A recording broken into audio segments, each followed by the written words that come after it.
justice for all. Thank you. Okay, this will be our first call to the public for the Econ and Physical Development Committee meeting. Hearing none, moving on to community development reports with Pete Preston. Thank you, Mr. Chair. Zoning permits 23, building permits 24. Of those 24 permits, 4 were new homes, and as I was just asked, this is just for where we maintain building jurisdiction. Does not include Caledonia, Owasso, or any of the cities. So 4 new homes in our jurisdiction, and we did have 27 code enforcements, and that's because summer vacations and such. Usually we typically try to average around 40. So that's all I have, unless anyone has any questions. Questions? I have a question on the Beardsley Road mining operation in Perry Township. So that particular property was previously mined, and I did probably a decade ago a letter for a potential person to open that up as a mining operation. Nothing much happened. I think that area has had sand or gravel taken out of it periodically over time, not much at all, but has had continued activity in my opinion. So I renewed my letter for a new request from someone that this had a legal non-conforming status. It was evidenced to me before. This person provided the request, and so I reissued the letter and of course provided it to the township. The individual did open up the area, not necessarily for sand and gravel yet, but is clearing the area, cutting trees, working with the road commission for driveway permits, working with the health department for soil erosion. The neighbors in the area, some of who have been there for a while, of course are what's going on in my backyard. Perry Township, we did receive an appeal to the Zoning Board of Appeals, which is the proper course of action, which I've advised everybody. If I do something in an administrative capacity, they can appeal that administrative decision to the Zoning Board of Appeals. So Perry Township did send us their board meeting minutes and a letter, and we had them fill out an application to officially appeal. We received that, and we'll be working with legal counsel on what next steps to do, because there are some issues with zoning, and if something is appealed, that it stays all proceedings on that. So we want to check with legal counsel on what our next steps are. Okay. I have a question on the same property. I know there was a question about that, it also having an ag designation. What percentage of that property, I'm not at all familiar with it, would you say is used for the mining, and what percentage is used for ag? I haven't even broached that issue. My hat was on for zoning, not for anything assessing wise. I'd have to look into that. Okay. I do have a question about your letter.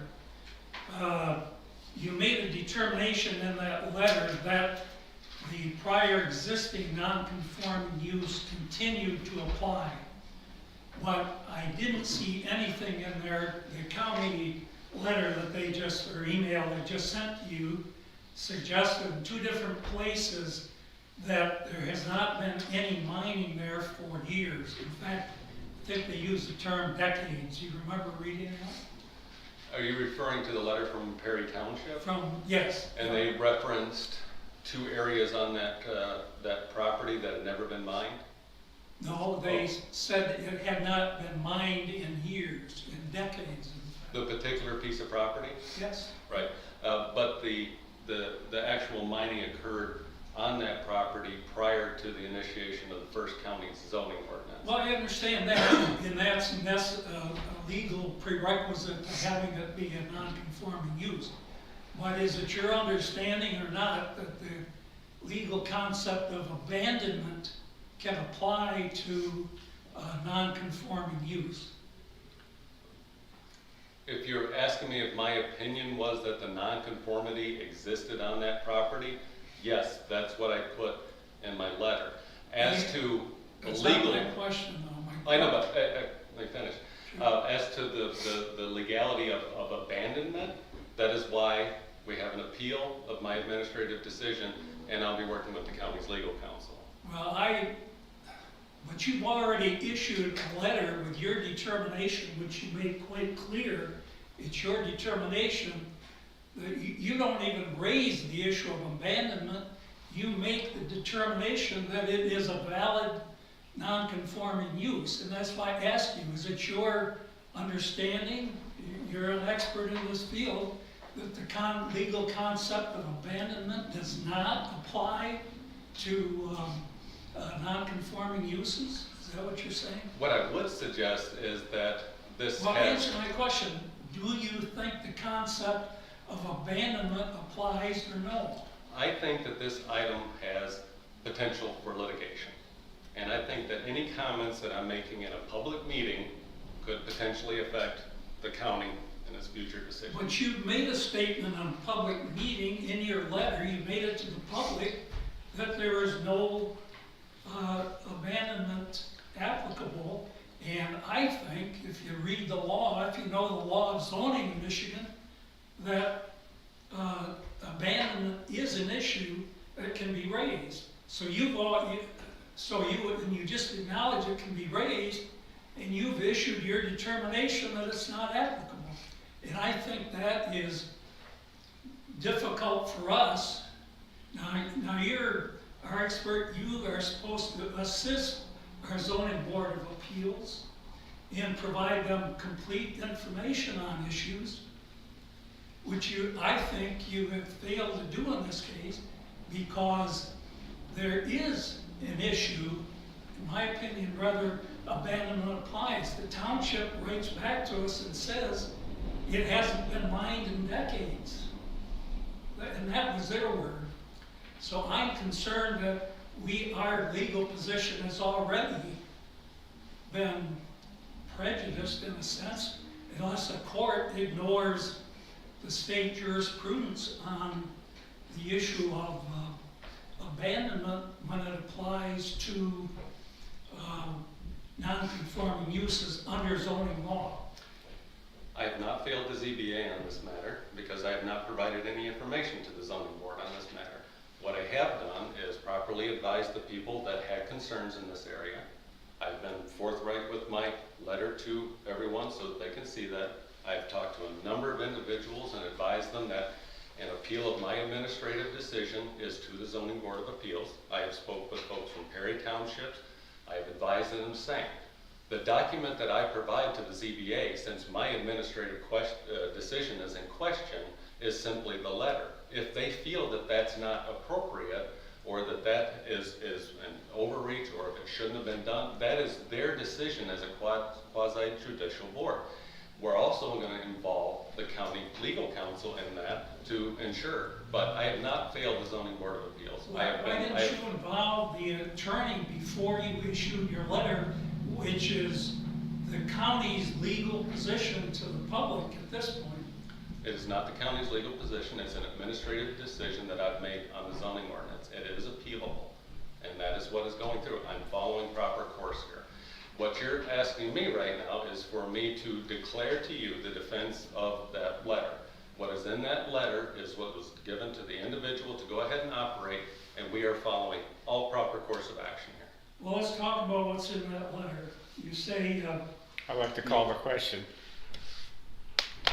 There's no, this is admitting.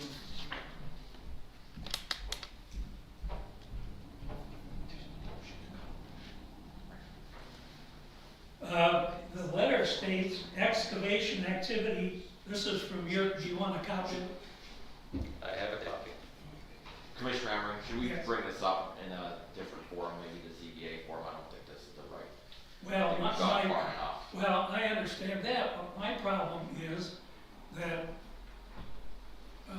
the department has taken a position that I don't think is legally valid, and that is an out-of-state position that we have to deal with. And I'm concerned that, I'm not saying his determination ultimately is wrong, but he didn't even deal with the issue of abandonment, which is the first thing that would jump out to you when considering a non-conforming use like this that apparently hasn't been utilized in decades. Well, I respect your opinion, I understand your concerns, but I think that's something that the ZBA needs to look into first, right? I think Well, that's where to they- go, it's not for this committee to decide. Okay, where they I should agree go. they need to look into it, but they start out at a disadvantage when something incomplete is presented to them. There may be a good argument why abandonment doesn't apply, but here's our board of, civilian members of the zoning board of appeals, and our representation to them doesn't even raise what I think is a crucial legal issue that they have to deal with. So that's my concern. I'm not arguing the merits of whether what they should do with it. My concern is that they're not getting accurate information in order to deal with it in the first instance. But That information come out through the appeal, isn't that what the appeal process is Well, about? that certainly will, but what happens, so you got a board of people here, not experts in this law, and the fact that Mr. Preston presents this to them without dealing with a significant legal issue, to me is misleading, and it doesn't serve their interest either. They at least need to be made aware of it, is my point. As I stated, we will work with legal counsel to address this with the zoning board of appeals. Yeah, we don't personally have control over it. We can talk about it for 4 hours, so. Yeah, I'm not saying you If should. that's what you're doing, so. I'm not arguing that you have any control, but we do have control over the work that's done in the zoning department that's presented. That's my point. Okay, any other comments? If not, thank you, Pete. We'll move on to agenda items. The first up, I'll look for a motion to approve the rehabilitation mortgage discharge for Connie Miller and Timothy Miller of 728 Park Street, Owasso, dated September 10th, 2013. So moved. And I'll support.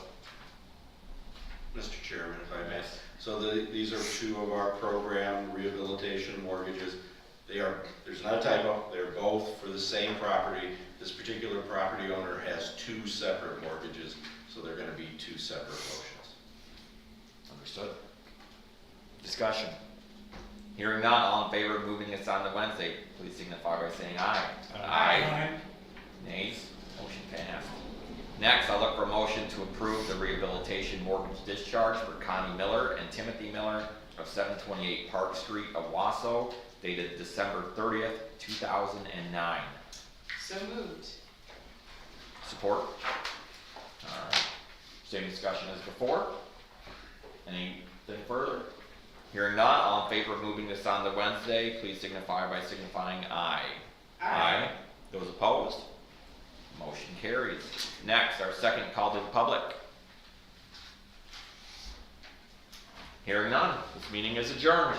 So Cindy's not here and Brad is the vice chair for finance, so we begin.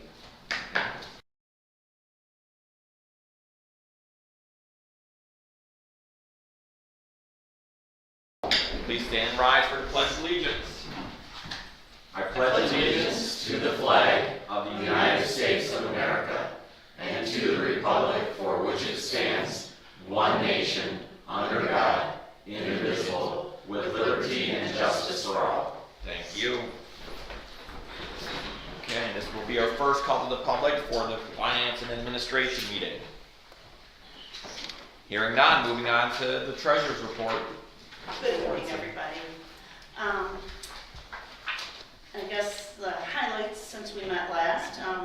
I did attend the Michigan Association of County Treasurers Conference this last week up in Midland, and it was they're just always beneficial. Such a good time to get with the other treasurers, and I think we learn more over our coffee, lunch, and dinner. Actually can get some really good info and some good contacts that I know I can always approach them when I have questions, because questions pop up here and there.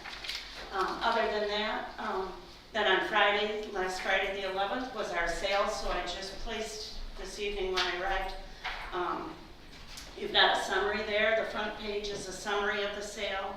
You can see the number of lots that were in the sale, 3 unsold, 13 sold, the taxes, the sales total. And then I also attached, and on the back, or the second page actually shows who the bidders are. You can see where they're from. I don't really like seeing this, one from New Jersey, a couple from Florida, because those parcels are liable to, in 3 years from now, they're gonna go through the cycle again. People from out of state speculate and they buy these little nothings because they think it's a deal, and then there's really nothing they can do with it, or usually what we see happen. But it is interesting. I think you'll find it interesting going through it. And those second pages, or the last pages, do give the address of the property, a little more info there for you to see what's going on. Let's see here. Any highlights? I guess we had a few of the houses that did sell. There were 3 in particular houses that the treasurer and myself and the board chair went and visited that were on these lists, and they all sold for a pretty good price. One for $100,000, one for $97,000, and a smaller one for $26,000. For $26,000. The one Yeah. awesome. So that was the Grace Street bread was the one that. The nice one's the one down the street there, down, the one that, kind of down that dead end road, must have been. Oh, and in Corona here, Cary Yes. Street, that one is the one that went for 97. Oh, Let's see, where do I have it here? Is it 97,250? Yep. Yeah. And then the Cortland Street in Durham, that little yellow one that we thought could be rather cute, 610 yes. Cortland, and that went for 100,250. wow. And then the one we thought, whoa, is that going to sell? And that It's 5 grand or something. 1415 Overland and Lennon did sell for 5,500. So covers the taxes. What did we get stuck with? We've got a parcel that's been a thorn in our side since back in 15, and I thought they pulled it again due to the description being bad, and we thought we had it cleared up. Been working with Diane Dollar on that. We thought it was good a couple years ago, and the state was like, it's gonna have to go through the cycle. Yes, corrected, it's gonna have to go through the cycle again, and then it got pulled again. So we really have to get this one figured out. It's a very unusual, it's actually two little triangles on each side of 69 near Bancroft. And the state of Michigan really would like it, and somehow we've got to get it cleaned up, and I think they're the only ones that could really find a use for it. They aren't big acreage or anything, they're these two little funny little triangles that could. Is it a title problem? Not a title product, No. it's a description, and Oh. because they're Okay. awkwardly shaped and they're on both sides of the Yeah. highway, it's a very confusing description. I was asked, and Pete's not here now, whether we have a description writing software, and we don't. But, and I don't know what it would take. I thought if anyone would have one, I would think equalization would, because they really are the property description How about office. these no sales? Were they like just generally? Okay, the one no sale, on that first page, the fourth one down there, they're calling it Garrison and Morris Roads. That's another one that's one of those weird properties. It's a strip of land that goes in front of a couple different, it's like the front yard, like a front little strip along the road when we look at it on GIS. So that's another one that's gonna take some cleaning up, getting with the assessor there in Bennington Township, Eileen, I believe it is, and see if we can't. Those homeowners just should have that added to the front of their property. It's not buildable, it's a strip, and then they're calling it Garrison and Morris because part of it's on Garrison, and then it comes down Well, Morris. that's the next step, isn't it? Now that it's been not sold for the minimum amount, now there is no minimum. There will be a second sale, I don't have a date for that, and The neighbors can buy it for $1 or whatever it Yeah. is they So we're Okay. gonna have to approach them and see about that, and, Good. If it doesn't sell at the second one, is that when it goes to the land bank? yeah, I believe it would, and then we can clean it up that way. It would be nice if we could just, if they would just buy it at the second sale and have the assessor add it to their property. So I think we'll need to contact the homeowners Yes. and let them know when the sale is, and hopefully get that. And then the other ones, there's 2 in the city of Owasso that's no sale. On page 2 of 3, the 122 Cedar Street, the city demoed the house a couple years ago, and now it's a little vacant lot, but as you can see, it's rather high Yeah. minimum bid there because it's got demo on it, and Nobody's it's gonna pay not a lot $11,000 that's, for an empty lot. right. And then the last one, the very last one on page 3, the 216 Elm Street was a big $245,000 demo the city did, and nobody wanted to. Even though that's not all included in the minimum price includes only 1/20th, I think. Can't remember how many years they divided that into, but, yeah, 240, we did note on the sales site that there is a demo, large demo attached to this one, if anyone were to look bid on it. We thought they should know that up front. So anyway, I think it was a rather successful sale. I'm happy with it. It's not written in stone right now because every once in a while a sale can fall through. Something can happen that one of the buyers doesn't satisfy something. But normally I would expect them to go through, and I'll have maybe a better accounting of it for you later if you like. But I'm happy with it. Now, one thing we have to remember though, it looks like we made a lot of big gains on some of these properties. Those have to stay in a separate fund due to the litigation that's out there. It's not our, like, oh, good, we made, thousands here. It has to stay in a special fund that just is, in case they come back later and say, you sold my property for $100,000 and you only needed X number for taxes, they can ask for that excess funds, they call it. This is the Raffaelli decision that you've seen a lot of in your MAC reports from about a year and a half ago. I assume that any lien holders would get paid off out of that money too. Right. If there were a mortgage, yes, a mortgage company could request, they could say, So we sit on the money until someone actually requests it. yeah. We don't have to pursue anything. No, we don't have to pursue. Do you And know I for only how had, long? no, at this point we don't, because Okay. there's still other litigation going on that there's just too much. And so they're even saying any interest that this money earns, that needs to stay with it, because it's possible one of the litigation things that's going on out there is somebody wanting their interest also. The sale happened back then, we want the interest you earned on my money. So, I assume that with this sort of thing, even if eventually any overage has to be paid, we get to take out a certain amount of administrative fee and There's- expenses and so on. I believe it's a 5% that we get to keep, so. It's not much. It's not much. And then I will need like the lawn mowing. We did mow some lawns, so I'm gonna need that information too to keep track of. So, We've been tracking that.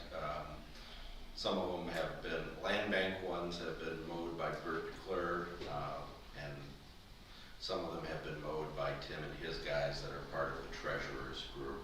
And we've been tracking hours and usage so that we can bill against. That's $100,000 right there, isn't it?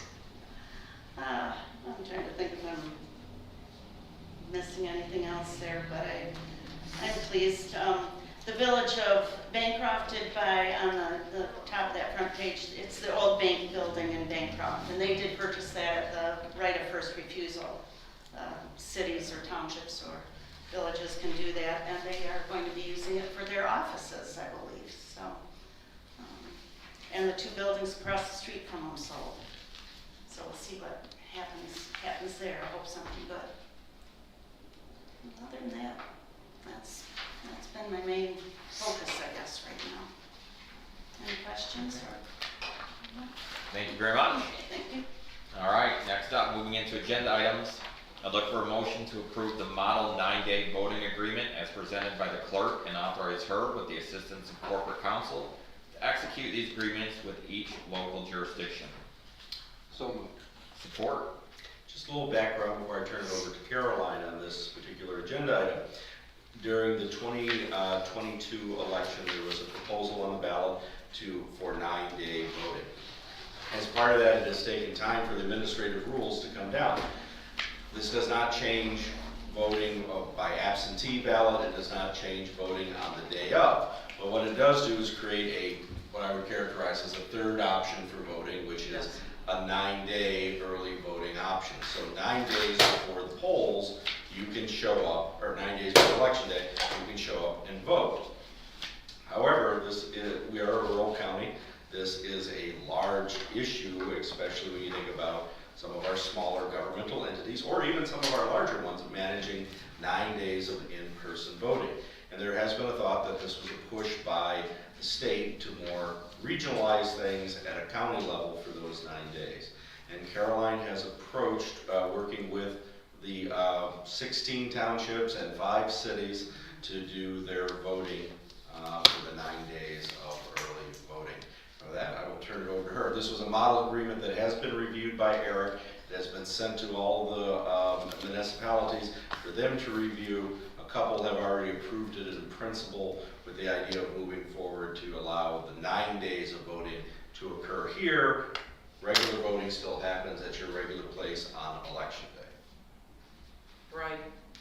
It's been a lot of meetings and a lot of conversations, and so I held a local clerk meeting. Only 2 were not there in presence, but they were aware of what was going to be discussed. So unfortunately, I don't have a lot of answers, but we have some answers. And so like he said, this is a mandate. It is not on the county. It is a constitutional responsibility of the locals. However, how beneficial is it for the actual voters and the taxpayers to have all the municipalities open? It's expensive. All local clerks would be required to have 9 days of 8 hours. That's the minimum of being open to the voter. They still have set up, reviewing things, and close up. So I did an estimate of like a 10-hour day. We're going on the high end of things when I've been talking with them to be prepared budgetary wise. And so it's been a lot. They would have to get open up a new precinct basically and have separate equipment, which that equipment just for a new tabulator is at about $5,000. And so that in itself, they'd have to get a whole separate electronic poll book. I mean, they have to open up and do separately for the 9 days.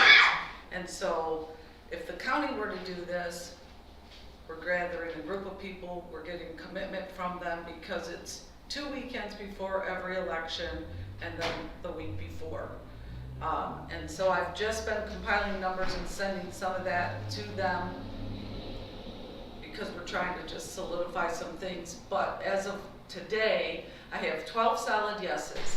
3 have tabled it because they want more information. 2, I've heard nothing from. 3, well, 5 want more information. And then the city of Owasso is going to be going before her council to get a determination. The city was initially going to do her own. And then she said, and Lauren and I, the elections clerk, we're like, well, if we're doing it for everybody, we might as well just do it for the city. City of Owasso is the central point of the county, and so we're only how far away from that. And so it's not, we all have in our head what an election day looks like in the craziness and the busyness. That's not the anticipation of 9 days prior. It doesn't have the same look or feel, even though we don't know what that looks like. So I've told Kirkland that we would be more than happy to have the city of Owasso join in because they would only get charged, it would only be for 1 EV, early voting center. When we were calculating things, so she's going to talk to her board. In conversations with Dr. Boggs, we've discussed that would not make or break us doing this. Here's what we're hearing from some of the locals that have tabled it. The boards are saying, we don't want to give up that local government, it's like, that's fine.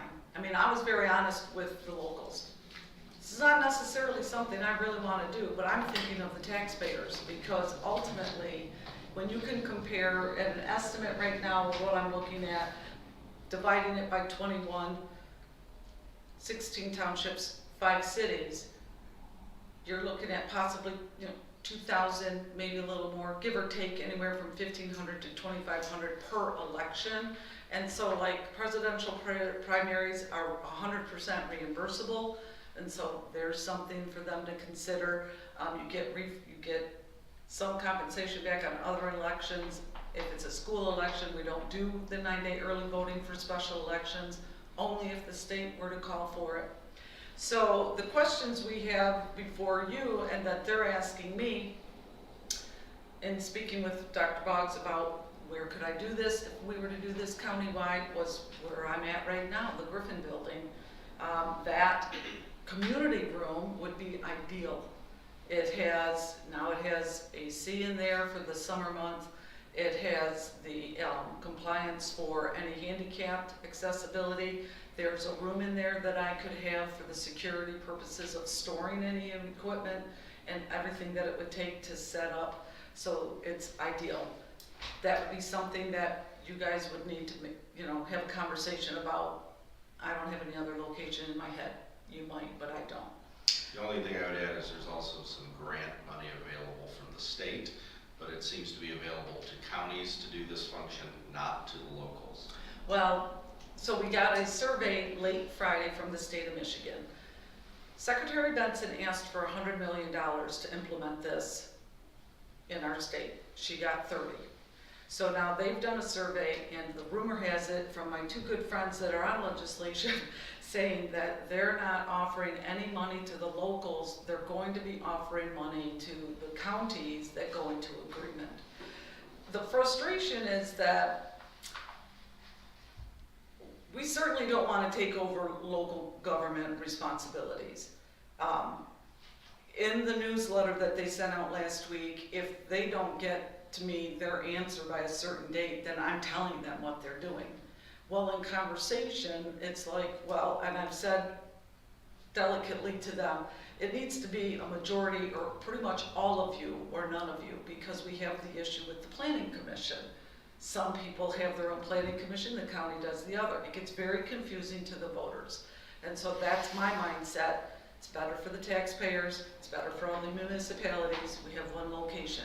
We have to meet a mandate. We have to provide some place for them to go 9 days early to vote. It doesn't stop them from being able to vote AV, and it doesn't stop them from voting on election day.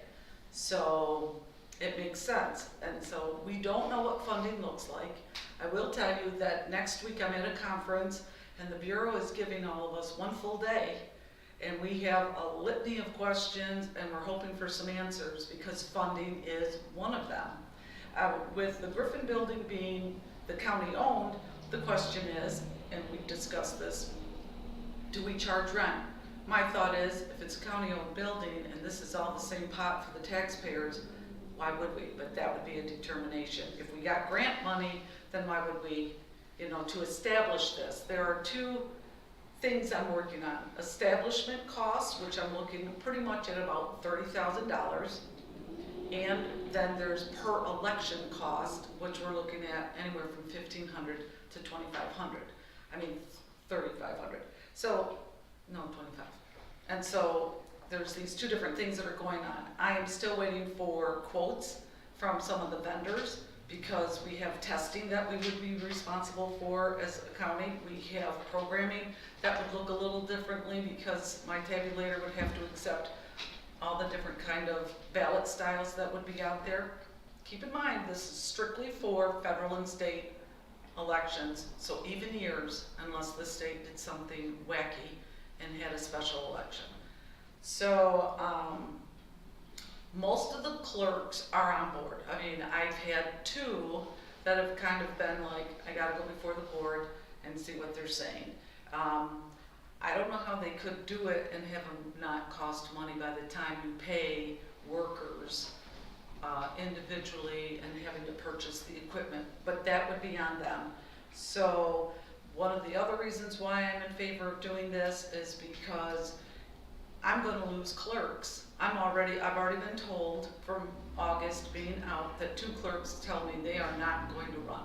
And they are very good clerks. This is becoming too much. These are mandates on them, not on us. You know, I'm afraid of what things are gonna look like down the road because I already know of 5 that have talked about not running, and now this is 2 more on top of 5. So if we can help as a county, and if it's gonna turn out in our laps anyway, then why don't we just do it? Some of the concerns one clerk brought up was that, what if I'm not the clerk next time? This contract would only be for 2024. They talked about the longevity of it. I said if I would want it for the term of the clerk. My thought is also, if we're setting a precedence, then whoever comes in behind me, this is how it is. This is just what's in the best interest for the voters, though, in speaking with legal counsel, and everyone is looking at this agreement, it could be broken, there are guidelines and stuff. But I think that somewhere down the road, this is coming regardless. In my personal opinion, watching things, listening to things at the state meetings that I'm at, that just in the newsletter, if I don't get an answer from a local, I'm telling them what they're going to do. One thing I would add is, since we have the building and we will have the space by time this rolls around, the cost to the county to do it, physical plant-wise, is negligible. But if the state does reimburse for it, we can come up with a price for the state for electricity, time, things of that nature, space. Absolutely. What building was you gonna use again? The probation and parole, where the veterans building is, where we are located temporarily Oh. right now in that community room. There's a big gym, community room on the back, and that'll be. Oh, you're using the veterans part of it, huh? No, the other side. Oh, okay. And it's all nicely paved back there now, no mud puddles. So,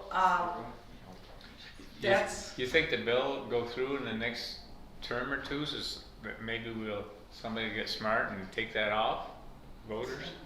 oh, I think it's here to stay. It's in the Constitution. No, it's Yeah, here, it's a constitution. Oh, you can't change it? no. Well, not without another vote. Yeah, that's what I mean, another vote, somebody might, I don't think that's gonna happen. And each clerk, there's a if site, everybody doesn't want it, you think that, the voters put it in.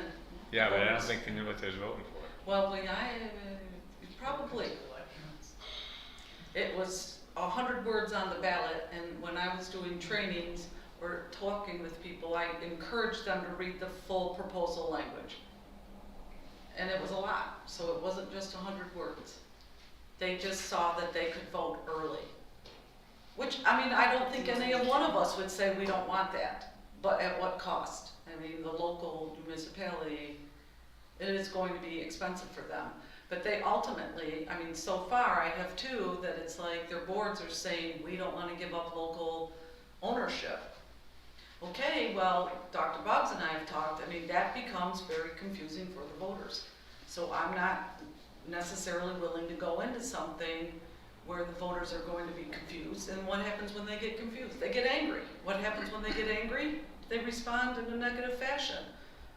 So if this went through and we got all the locals together and we conducted the voting at the Griffin home, is there one tabulator, or are there 21 tabulators? there's one tabulator. Okay. What I've proposed is that we do a process of what is called on-demand ballot.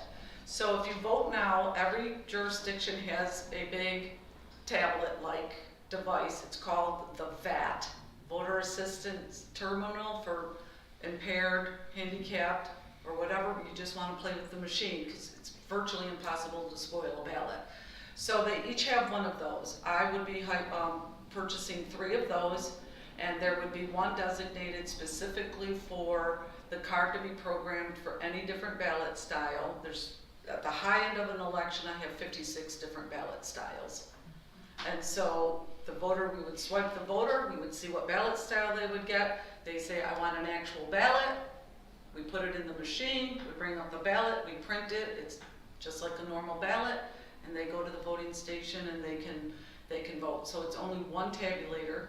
We don't know all the intricate closing and opening parts right now, but we do know that all the ballots get locked and sealed every single night in separate bags for 9 days. Okay. And then the poll does not close until Tuesday election night. Let me say that differently. The polls, that location is open from the Saturday, it's 2 Saturdays and 2 Sundays. That second Sunday, the early voting location is closed to the public. Everything is locked and sealed. I have then 3 people come back, what we call the receiving board. They come in, they shut the tabulator down, they close the polls on the tabulator, which would calculate everything that transpired for the 9 days. So that we have time to get everything uploaded to the Bureau of Elections, so they have time to get everything inputted and uploaded, so that when clerks on Monday afternoon are uploading the Tuesday election, everything that transpired in the last 9 days is there for them.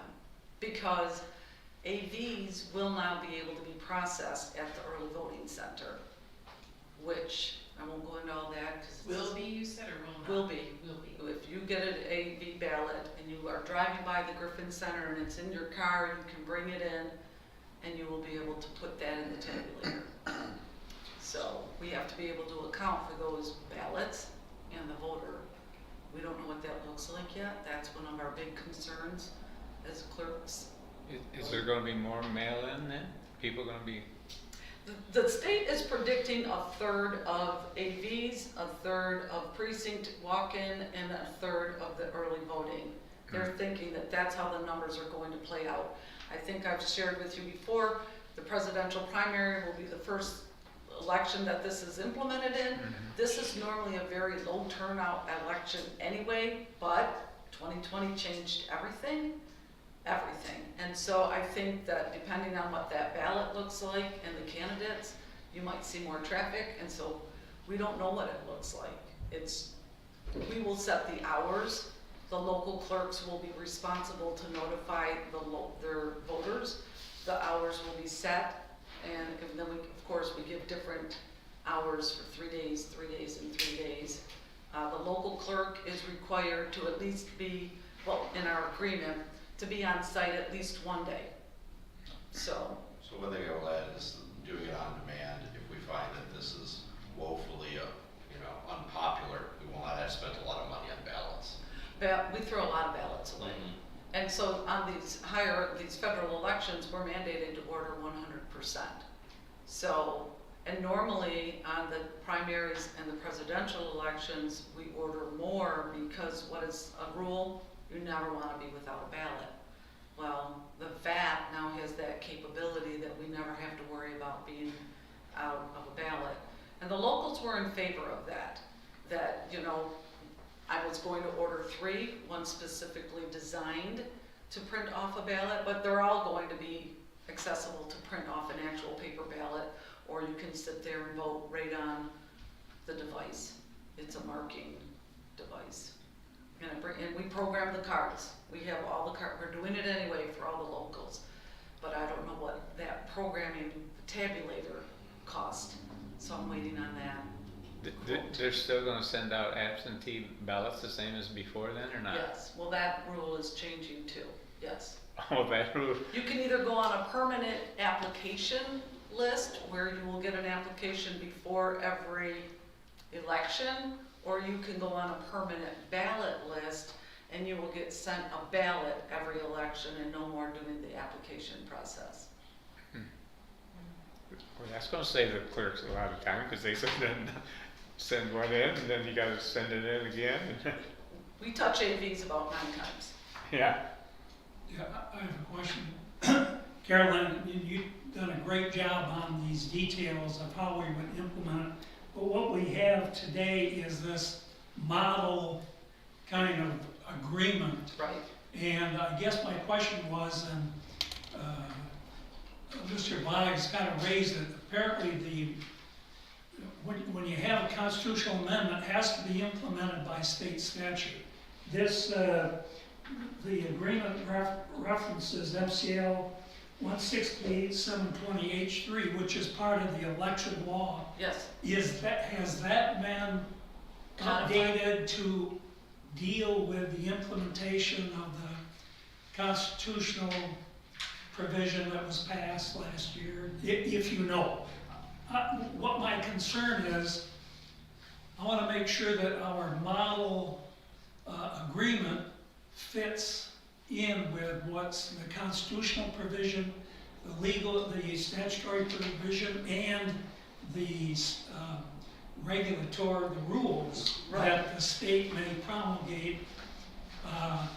And so I'm just, this was this came out. Eric looked at this. Yes, Okay, yes. and as far as you know, this is consistent with what the state wants at this point? Yes, Is that it came, correct? yes, it came from the state and things, and that's, again, things we're looking to get answered this coming week, Okay, next so week. if we approve this and we use it, we'll be, at least as we stand today, be consistent with what the state law Yes.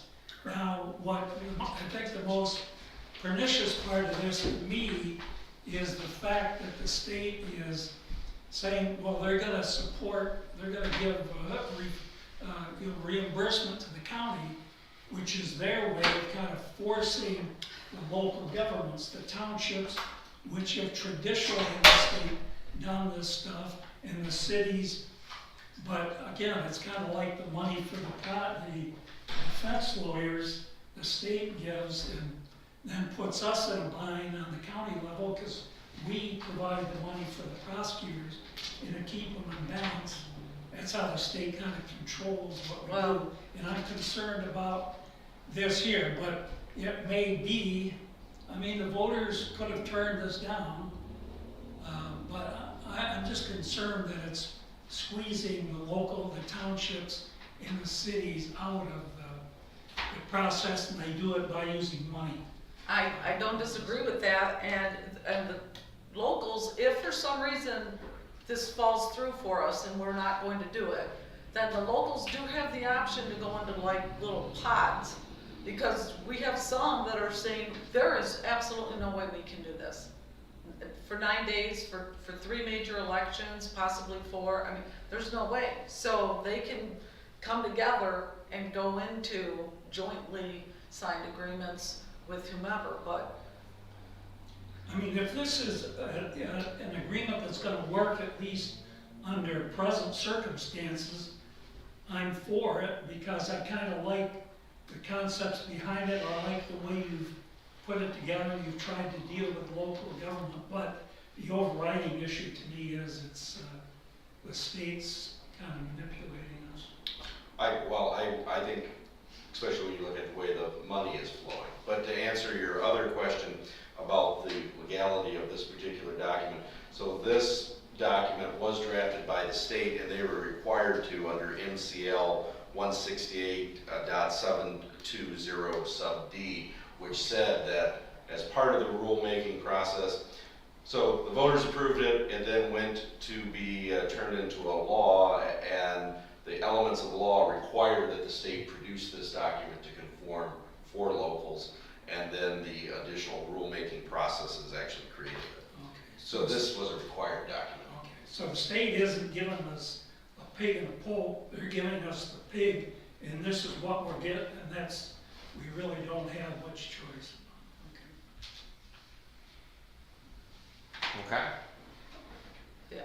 So that's basically the mindset behind, and I really, I think that I have 98% of them on board. It's just, they're waiting for some numbers, and I don't blame them. I mean, I'm trying to compile numbers, vendors are trying to get me things. I'm looking at, for an establishment cost, I'm looking at right now, just with what I've been given, about a $30,000 establishment, getting equipment, getting everything that it takes to open a precinct. And then the beautiful thing is this building has a little storage closet that it would just get locked and sealed in until the next election. And they probably split the cost Well, by that would be- population or by, Oh, well, you don't know that yet, huh? well, Dr. Boggs and I talked, if I got grant money to establish it, I would think we would all be on the same board that we would not bill back because we're getting money from the state. But as far as per election cost, we went with the number of 21. Because if the city of Owasso joins this agreement and they have 6 precincts, she would only be opening up 1 EV center. If they all had to do it, they all would only be opening up 1 EV center. So why would I charge per precinct when they would only be opening up 1? Because you can consolidate. So we did it by the 21.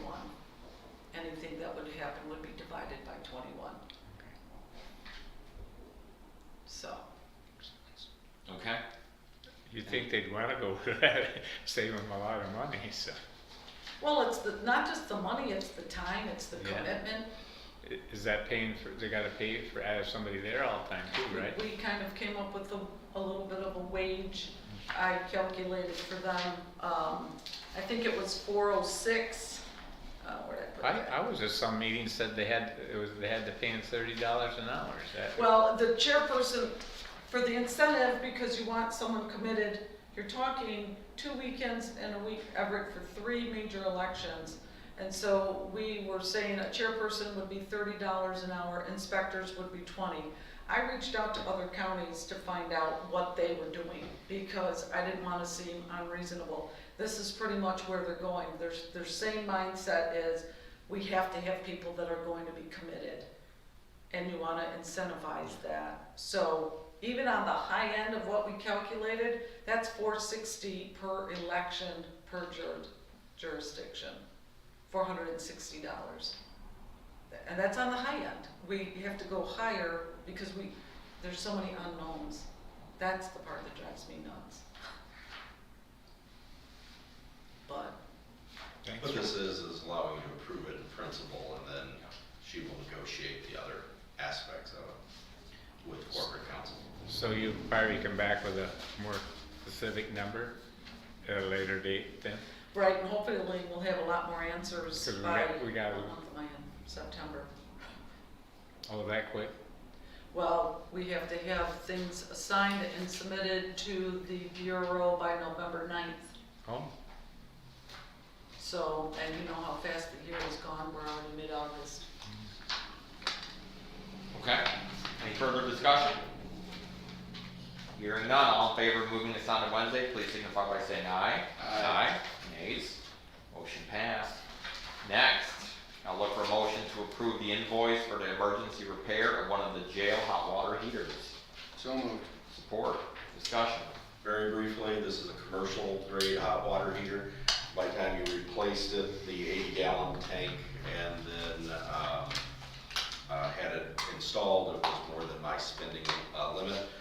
But I went ahead and approved it because we can't be without hot water for that part of the jail. I think there are several hot water heaters that heat, 2 commercial grade ones, one went out, so. Alright, any further discussion? Hearing none, all in favor of moving this on to Wednesday, please signify by saying aye. Aye. Nays? Motion passed. Our second call to the public.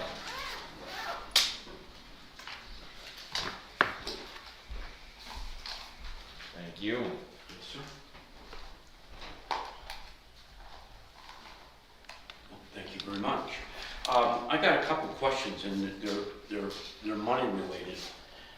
First of all, for the treasurer's report regarding tax sale, and there's some properties that didn't sell because things were added on in the city of Owasso. At what point, my question is, what point does that stuff go away so that you can sell it and get the tax money? Because if someone has put on that they want X amount, that's what they want, and never sells, you never get your tax money. But they're just holding out. Do you understand what I'm saying?